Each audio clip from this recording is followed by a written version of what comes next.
One of the biggest questions that I get from a lot of students, they might say it out loud, they might keep it in their head, but the biggest question is, why in the world am I doing this, Mr. Fogle? And this makes no sense, because once I leave your class, so what? Why do I need these characters and talking bubbles for? It's not really practical for when I go into high school or college in the future. Well, that might sound true, but it's actually not. Here's what the reason for it.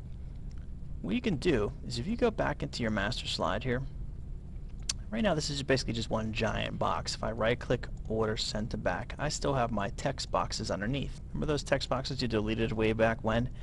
Well, if I do that, I can go through this background. I'm going to delete everything here. Just get back to my regular text boxes here. Okay?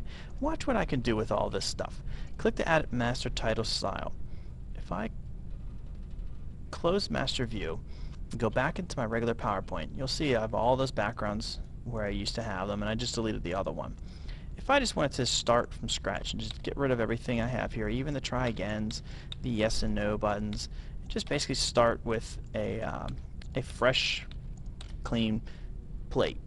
Watch what I can do. When you first start into PowerPoint, it's basically going to look like this kind of screen. Well, I can add that title slide here. When you add a title, my PowerPoint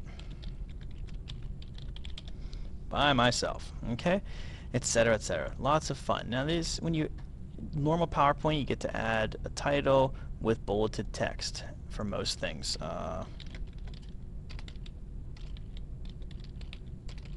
If I can do this in one typing, that'd be wonderful. The life cycle of a butterfly.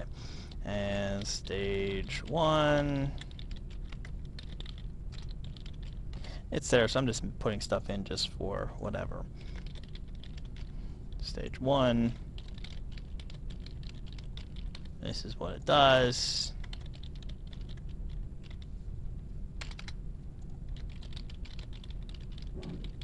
You get the point. I'm just doing something really simple here.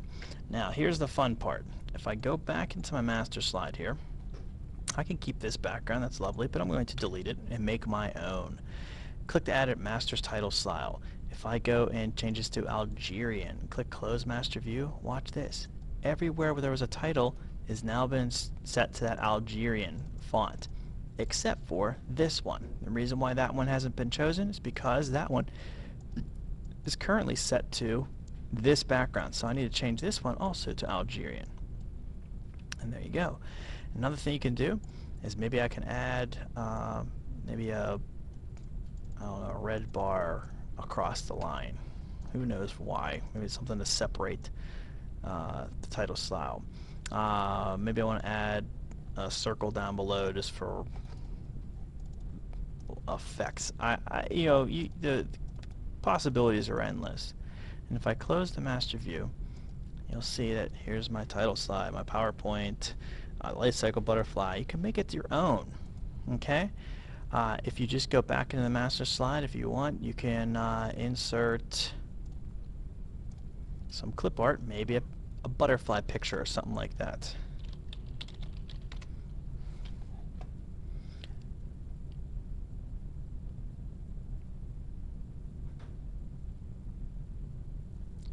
Once you find a picture of a butterfly through clip art or through a web search, it's up to you.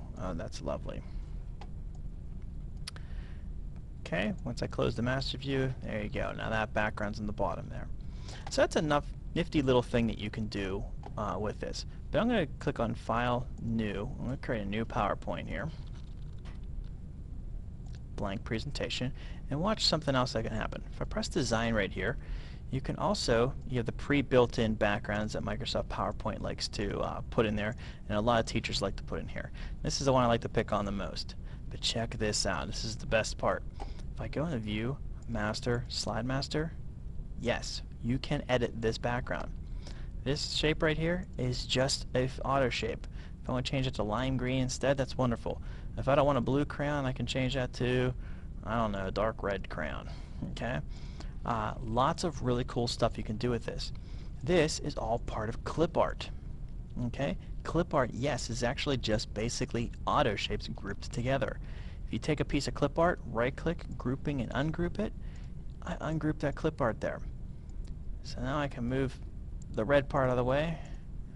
Maybe I'm going to change it to a yellow crayon. And put it back. Okay? You could do anything you want to this. And I'd have to change this back to yellow as well. And there you go. Now I close the master view, and this looks really, really ugly. But you get the point. I can change it to any one of these shapes. If you don't like the blue bar, view, master, slide master. If you don't like this, change it to gray. Okay, you don't like this green?